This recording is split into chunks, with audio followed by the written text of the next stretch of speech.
hopefully in this talk, I can convince you to go for automation. Tee hee, bad pun, dad joke. Yeah, I want to tell you some of the lessons I've learned about trying to automate security, make things go faster, so you can look awesome, and you don't have to tell your boss, right? This is just like look awesome and get a raise. I think that's all a good thing.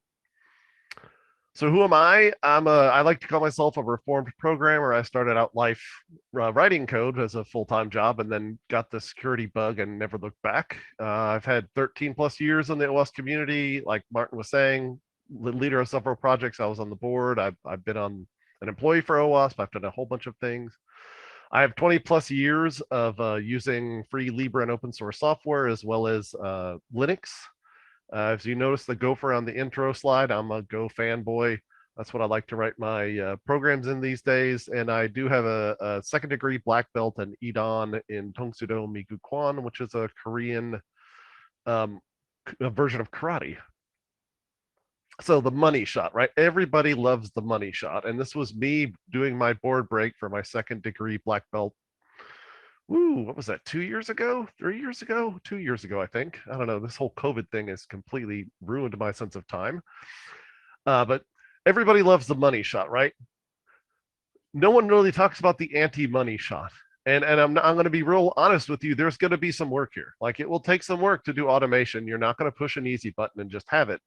But you do get the money shot if you put in the work. So it is worth the effort, right? So there's going to be a little bit of effort, right, to get this done, but there will definitely be a payoff as well. So let's briefly talk about traditional AppSec. And I kind of, in this deck, I do DevOps, DevSecOps, AppSec, security.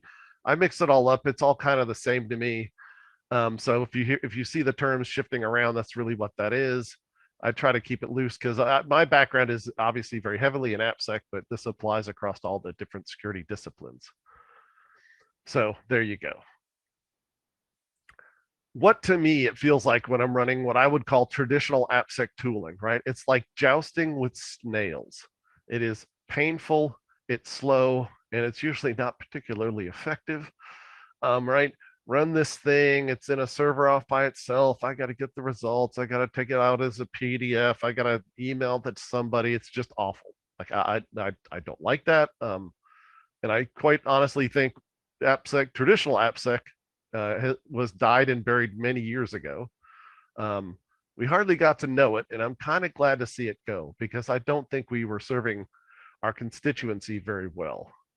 And in fact, to be really honest, I think we weren't doing very well by the developers either, or any kind of infrastructure team, right? Where you run a security tool, you generate a PDF, and you throw it over the wall, right? This is the same problem that DevOps was saying they wanted to fix of developers throwing code over the wall. Well, we threw PDFs over the wall at the developers, and it didn't make things better, right? So yes, like management still likes to have PDF reports, but that's not really the way to care and feed your developers. The other thing is, what do people think when they talk to security? They think no, right? I'm going to talk to security. The answer is going to be no. And it really can't be no. That is no way to make things right? It's not a good idea. Instead, think about it. The purpose of an AppSec program or any security program is to evaluate the security of whatever that domain is, right? It could be the suite of applications for the business. It might be your cloud infrastructure. Maybe it's a whole bunch of desktop computers, right? It's your normal corporate LAN, so to speak. Whatever it is, that's really the goal of a security program. You can give informed information back to the business to guide them in the right direction, right? You shouldn't be just the no person. So what I like to ask, and I'd ask this if we were in a physical environment, is like raise your hands if you have a full view of your application landscape. And I think this would be the traditional security answer of no. Most people don't. I've actually worked with and at a bunch of different companies, and so far I have found one in 20-ish years of doing this work where they actually had a good solid list of all of their applications. Everyone else, it's like, we have no idea. We have maybe 1,000, we have 2,000, we have no idea. So there's one more thing you need to do in security to do right by your constituency, and that is provide a clear and direct path for teams to follow. And if you're automating security and making it quick and easy, you can actually provide the right feedback loops to keep the whatever area you're, the developers in the case of AppSec, right, on that correct path, right? You can notify them when they deviate quickly so they don't get way off the path before they have to do a course correction.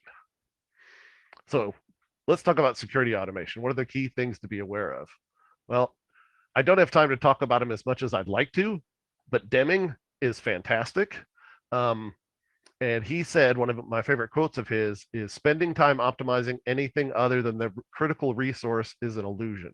The idea being is, if you're optimizing something that isn't the bottleneck, you're just making new bottlenecks in new places. You're not actually fixing the problem. And my supposition is that people, particularly in the security field, are your critical resource. I have yet to be on a security team where they had too many people and not enough work, right? The ratio of an AppSec person to a dev team is usually 1 to 100-ish. Even traditional security is a terrible ratio of them to the assets they need to protect, right? So people are going to be your critical resource. This is why automating things is vitally important, right? You have only a limited capacity of sort of people brain time to get things done.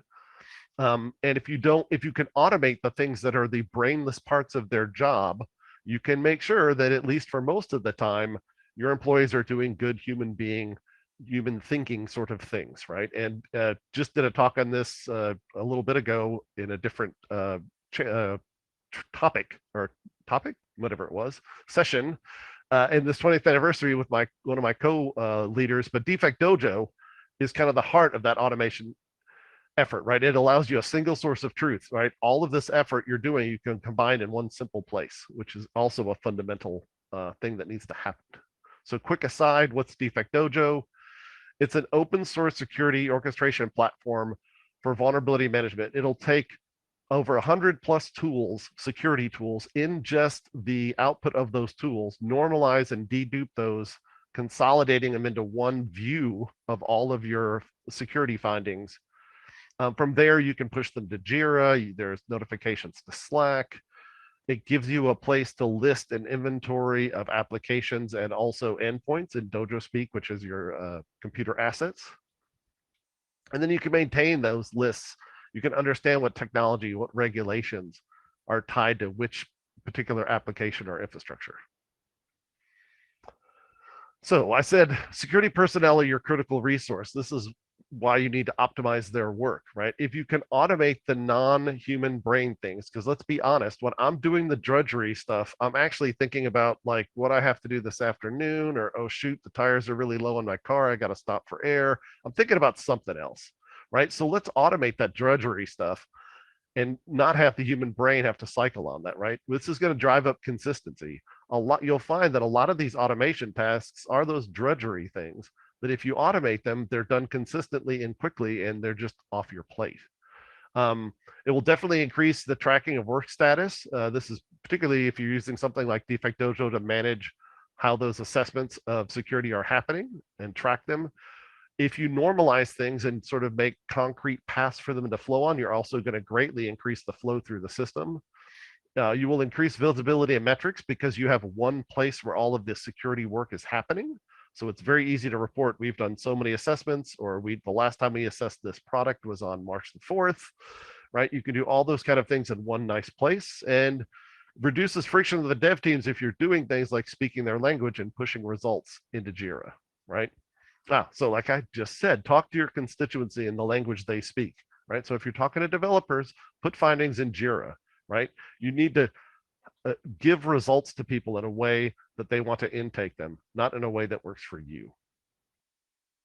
I wish I had more time. I could do 30 minutes on each one of these books. So instead, I'm going to do the old professor thing, and this is an exercise left for the student, right? But if you haven't read any of these books, just pick one and read it. And I'd honestly say you should read all three. All of these books are fantastic. The Phoenix Project, it's a fictional account of a company and some of the problems they had and how they solved them using DevOps. The DevOps Handbook is much more of an instructional guide to how to do DevOps. And then Project to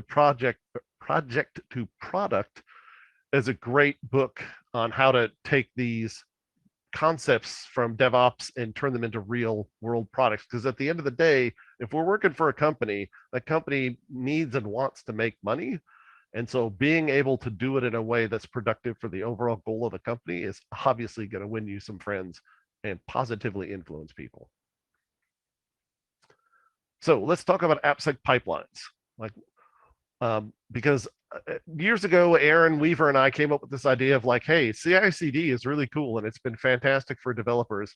Why can't security do something like that? So I don't want to let devs have all the good ideas. I want to steal the ones that work for me. And CI/CD and the idea around that of having a pipeline was one that I think is fantastic for application security and security in general. So how do you make things fast but customized, right? Because the whole reason your company has a dev team is they have something special for them. If they could just go buy it off the shelf as a canned piece of software, they would, but they can't, right? So they need to make it. So how do you make something custom but also fast? And I think like pick your favorite vendor burrito place has solved this problem, right? I can go down there and I want to get a burrito with chicken, but double cheese and no sour cream, whatever, right? I could do that. The next person, they've narrowed down the choices to a handful of well-known choices in a path that all things follow. If I get a second burrito, I start at the front of the line and I walk down. If I get a third burrito, I start at the front of the line and I walk down. It all works the same, right? So if you can make your security operations function with a bunch of well-defined steps and choices, you can greatly speed up things and still allowing it to be customized.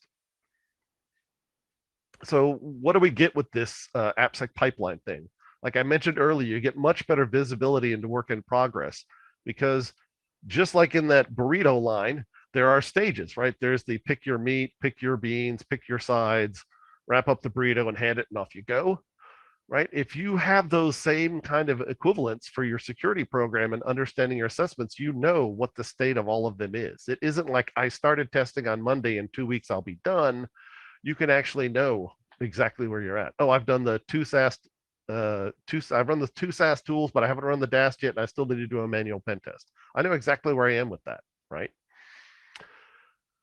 And as you're doing this, and particularly one of the things that Defect Dojo allows you to do is break out individual tools underneath one assessment, is you can understand and track where the time is actually taking. Where are those bottlenecks that you need to go optimize, right? As you're understanding that, wow, that's really weird. We can do a SAST assessment in a week, but a DAST assessment takes 2. Why is that, right? I want to look at those DAST ones. They're taking longer. Why are they taking longer? Those kind of questions can be answered. And as you've made your security work these well-defined stages and steps and choices, right? It's going to shockingly increase consistency because you're forced to choose. I'm going to get black beans, or I'm going to get refried beans, or I'm going to get charo beans, right? Those are my 3 choices. It's going to be A, B, or C. I don't have a lot of other choices, right? Which is fine. That's all you need to do, right? Oh, you're a middle risk app. You only get DAST. We don't do SAST, right? Maybe that's your policy. Whatever it is, the specifics are much more important for your business than in general, but that's the idea of increasing consistency.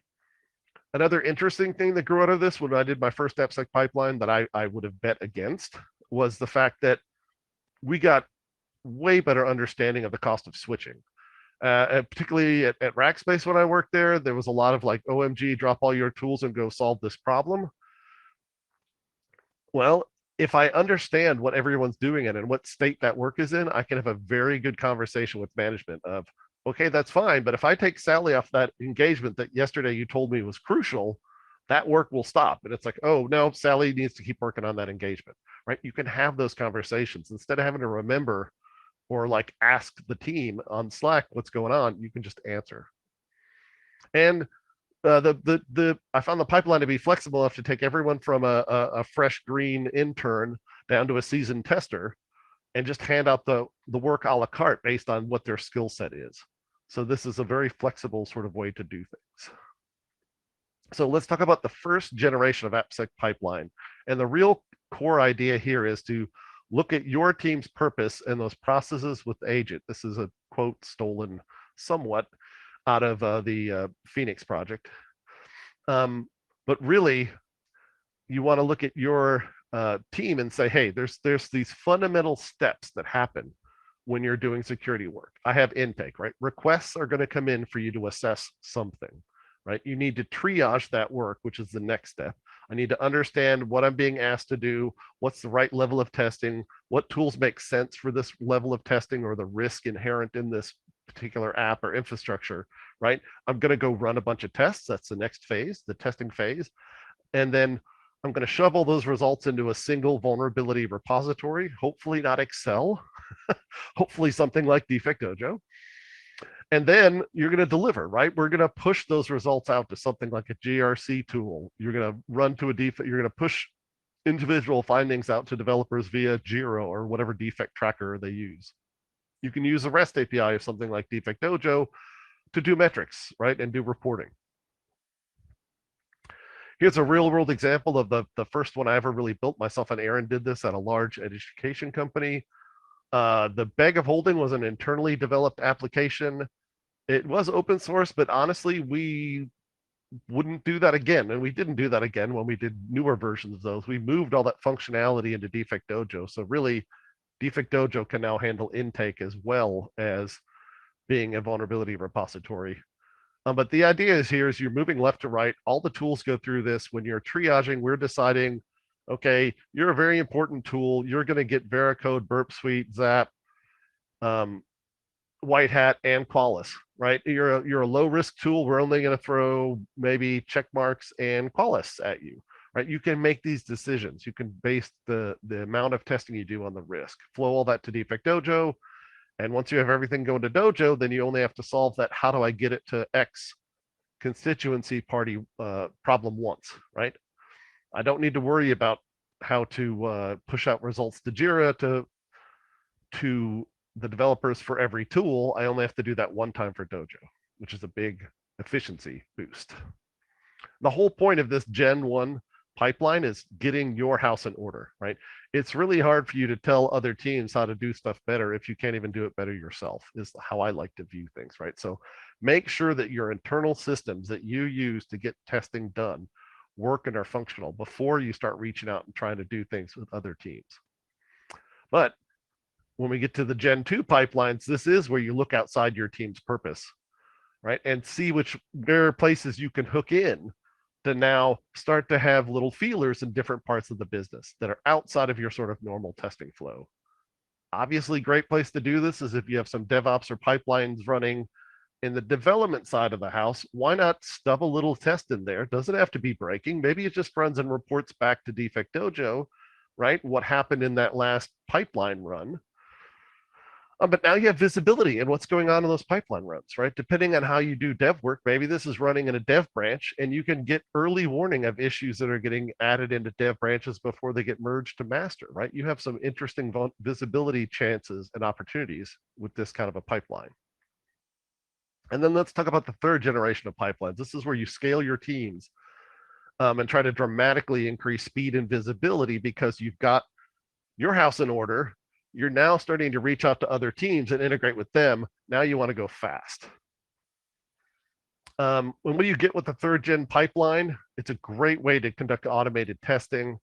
It's run by the AppSec team, kind of for the AppSec team, but honestly, those feedback results are going to happen through the normal path if you're using something like Defect Dojo, right, out to Jira or whatever kind of place that developers keep those findings. And it's a great way to scale your coverage, right? And the big difference is a lot of sort of security purists will say, well, you can't do really rigorous testing with full automation. And I would say, absolutely, 100%, totally agree with you. No complaint. What you will get is breadth. You will get a baseline across. If you run the same tools across all of your repos that have source code, you will have a baseline and understand which ones are really good and which ones are much more scary. What it won't do, because I also like giving you the other side, the good and the bad, it's not going to fix all your problems. Automation won't make your code better. It'll just let you know it's not good at a faster speed, right?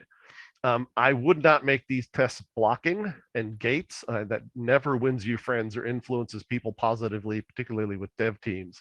And I like to think of it as, if you think about pipelines, pipelines create artifacts, right? So CI/CD, if you're doing it right, is going to give you a deployed app at the end. An AppSec pipeline is going to give you findings. And then you have to do the same kind of work with any other finding of getting it to the team, making sure it's addressed, retesting, etc. So first get the cake, then do the icing. And Gen 3 pipelines are really my idea of the icing. You got to have those other pieces in place before you can really go there, to be quite honest. So here's an example of a Gen 3 pipeline. This is really more event based now, right? So you have an event happen. Now that event could be it's time for the quarterly PCI test, or it could be code just got checked into a repo. Doesn't really matter, but it's an event. So an event happens, an AppSec pipeline reacts to that event to launch a bunch of containerized, Dockerified tooling, right? This is one of the places where containers and Docker and Kubernetes, for that matter, gives you a lot of flexibility, right? So now I can launch on the fly one or more tools pointing at a whole bunch of different targets. That could be source code repos, that could be apps running in pre-prod, could be a bunch of things, right? All those tools are going to run. It'll take those results, push them back to the AppSec pipeline, which will then forward them on to Defect Dojo, where they get stored and normalized and deduped. Right now, if I want to run 3 very similar tools against the same target, it kind of doesn't matter. I get better coverage, and I'll let Defect Dojo take the heavy lifting of merging and understanding what's really actionable out of those 3 different tool runs, even though they cover the same kind of space. So why should you build an AppSec pipeline? Well, here's another real world example, just to give you another idea of what you can do with this. Where we have the developer checking in code into Stash, right? That Stash is going to send a webhook, an event, right, to an AppSec pipeline. Docker is going to launch a bunch of containers. Those results will go into Defect Dojo. We'll give a summary to the Slack channel for that dev team, and then push those results out to Jira. Now, with this exact layout, a friend of mine who was doing this was able to look at 15 repos. Over 4 months, they had 5,100 runs of that pipeline and 25,000 container executions. And those numbers are awesome, and they're very impressive. But what it really tells you is they made testing an easy button, right? It's not this onerous process of days or God help you, weeks to get things done. It's quite honestly, an event happens, I run a bunch of tests, I now can get some feedback on what happened in that event. And if you remember this guy that we talked about just briefly a little bit ago, this first sort of AppSec pipeline that we created, what did that buy us? Well, in 2014, this was a AppSec team, did 44 assessments. We started building the pipeline in the early parts of 2015. By the end of 2015, for reasons that aren't really important, we lost 3.5 people, reorgs and whatnot. But we bumped up 44 to 224. And then 2 years later, in 2016, we took 44 to 414 and lost 2 more people, right? So we almost 10x'd the number of assessments our team could do while losing people. And most of this was due to automation. So yeah, that's an 840% increase, almost 10x. Oh, and one final little bit, there's this really interesting talk there, I guess it was a blog post. Maybe it was a YouTube video, I honestly can't remember, but it was called The Iceberg of Ignorance, and it was speaking to how problems get hidden the further away from the front lines you get, right? Staff are going to see 100% of the problems. They're in the front lines. They're interacting with the customers or your software or whatever it is. They see all the problems. The team leads are going to catch a good chunk of them, 74% of the problems. Team managers, maybe 9%, and the executives are going to see about 4%. So how do you get that bottom 2/3 or more of that iceberg up to the level to where management can see it? Well, you do that with security automation, right? It helps you push that visibility north. And the way you do that is if you have a security baseline, and I can say, I'm scanning all of my repos, and of all of the repos, 10 of them are green and 6 of them are red. That is, if there was ever something designed for executives That's the kind of results you can do when you baseline, right? How many meet our baseline? How many don't meet our baseline? Those are very simple, easy to consume metrics that make sense to the executives who, quite honestly, have bigger problems to fill than knowing that this library is out of date by one version. They don't necessarily need to worry about it at that level, but they need to know that of their suite of applications, 20% of them don't even meet the baseline, right? That's how you get resources allocated to fix those problems. And a quote from one of my favorite movies, Brazil. Listen, kid, we're all in this together, right? If you can have that attitude with the teams in which you interact with, you will find that you will get a ton more security work done than being the no people. And with automation and writing that automation, not only to make your life better, but to make the results easier to consume for the constituency, whether that's your red green on the baseline for executives, or here's something dropped automatically into your backlog in Jira, right? That's how you win friends and influences and have people believe that you're really all in that together. And that's it. Happiness. We're all in it together. Another great poster that was in that movie, Brazil. I will be jumping into the Slack channel to answer any questions people have.